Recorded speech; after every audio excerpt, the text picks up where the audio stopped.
Book 2, Chapter 5, Quadratic Equations and Graph. Solving quadratic equations by factorization.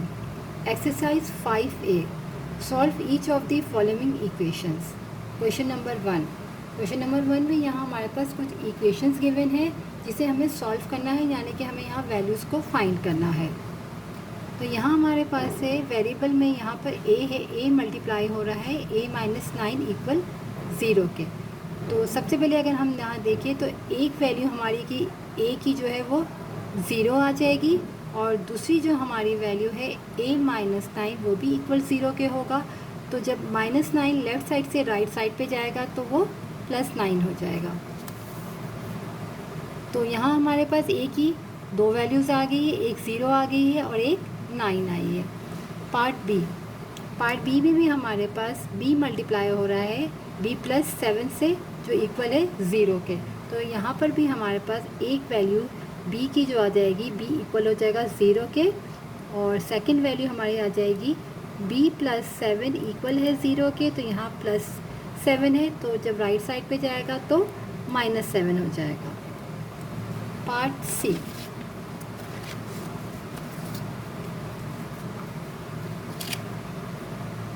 Part सी में हमारे पास यहाँ पर 5c मल्टीप्लाई हो रहा है c + 1 से। तो यहाँ भी हम एक लाइन पहले ड्रॉ कर देते हैं कि 5c इक्वल है 0 के, और सेकंड हमारे पास क्या है c + 1 इक्वल है 0 के।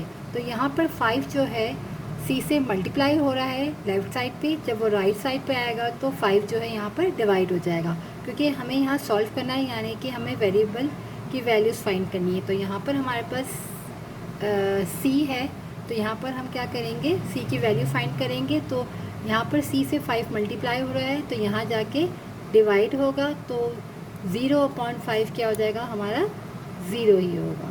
तो एक c की वैल्यू हमारी आ गई है 0, और दूसरी हमारी हो जाएगी लेफ़्ट साइड पे 1 जो है वो प्लस है, जब राइट साइड पे हम उसको शिफ्ट करेंगे तो -1।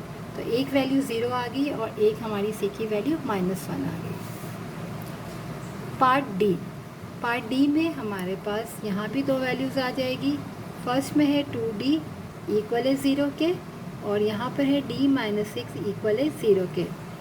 यहाँ पर हम d की वैल्यू को फाइंड करेंगे। तो यहाँ पर d से 2 मल्टीप्लाई हो रहा है, तो राइट साइड पे जाके डिवाइड हो जाएगा, d = 0/2। तो d की वैल्यू हो जाएगी 0, क्योंकि कोई भी चीज़ जब वैल्यू 0 की डिवाइडेड आती है तो वो 0 कहलाती है, और जो भी चीज़ 0 से मल्टीप्लाई होती है वो भी 0 होती है। अगर 0 × 2 होता तो भी 0 हो जाता, और 0/2 है तो डिवाइड में तो वो भी 0 कहलाता है। और यहाँ पर -6 है, तो राइट साइड पे जाके +6 हो जाएगा। पार्ट ई में यहाँ भी हमारे पास दो वैल्यूज़ आ जाएगी। यहाँ हमारे पास है -f इक्वल है 0 के, और सेकंड ब्रैकेट में जो हमारे पास है 3f - 7 इक्वल है 0 के। तो यहाँ f से माइनस मल्टीप्लाई हो रहा है, तो उसको भी हम यहाँ पर डिवाइड कर देंगे। तो यहाँ कोई नंबर नहीं, इसका मतलब यहाँ पर 1 है, तो हम यहाँ करेंगे 0/-1 कर दें अगर हम, क्योंकि अगर यहाँ पर जैसे लास्ट पार्ट में यहाँ 2 मल्टीप्लाई हो रहा था, इससे पहले यहाँ 5 मल्टीप्लाई हो रहा था, अब यहाँ माइनस मल्टीप्लाई हो रहा है और नंबर कोई नहीं, इसका मतलब 1 है। तो हमने क्या किया 0/-1 कर दिया, तो ये भी क्या हो जाएगा 0 के डिवाइड में कोई भी वैल्यू होगी तो वो 0 ही हो जाएगी। दूसरी वैल्यू आ जाएगी यहाँ पर 3f, और यहाँ पर -7 है लेफ़्ट साइड पे, तो राइट साइड पे ले जाएंगे तो यहाँ माइनस है, तो यहाँ जाके प्लस हो जाएगा। और फिर f की वैल्यू फाइंड करनी है, तो 3 मल्टीप्लाई हो रहा है, यहाँ जाके हमारे पास डिवाइड हो जाएगा। अब यहाँ हमारे पास ऊपर बड़ी वैल्यू है, नीचे छोटी वैल्यू है, तो हम यहाँ डिवाइड कर लेंगे। यहाँ 7 लिखेंगे, यहाँ 3 3 2 6 और 1 बचा हमारे पास। तो हम इसको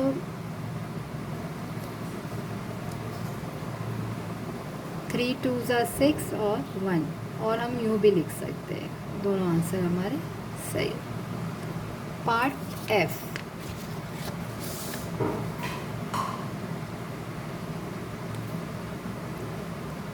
पार्ट एफ में भी यहाँ हमारे पास -1/2h इक्वल है 0 के और 2h + 3 इक्वल है 0 के।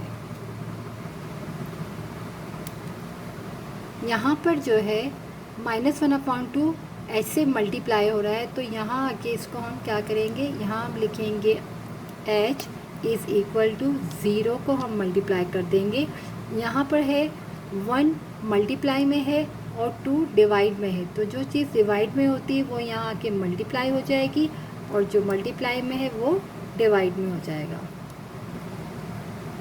यहाँ पर -1/2 था, तो 1 जो है मल्टीप्लाई था उसको डिवाइड कर दिया और जो डिवाइड था उसको हमने यहाँ ला के मल्टीप्लाई कर दिया, क्योंकि ये h से मल्टीप्लाई हो रहा था यहाँ पर।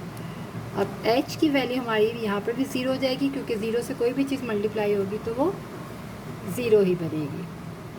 और सेकंड वैल्यू हमारी आ जाएगी 2h + 3 है, राइट साइड पे ले जाएंगे कांस्टेंट टर्म को तो माइनस हो जाएगा, और यहाँ पर h से 2 मल्टीप्लाई हो रहा है तो वहाँ जाके डिवाइड हो जाएगा, तो h की वैल्यू -3/2।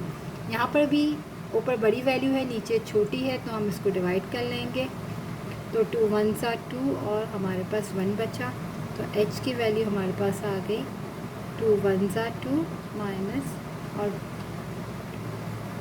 1 आंसर।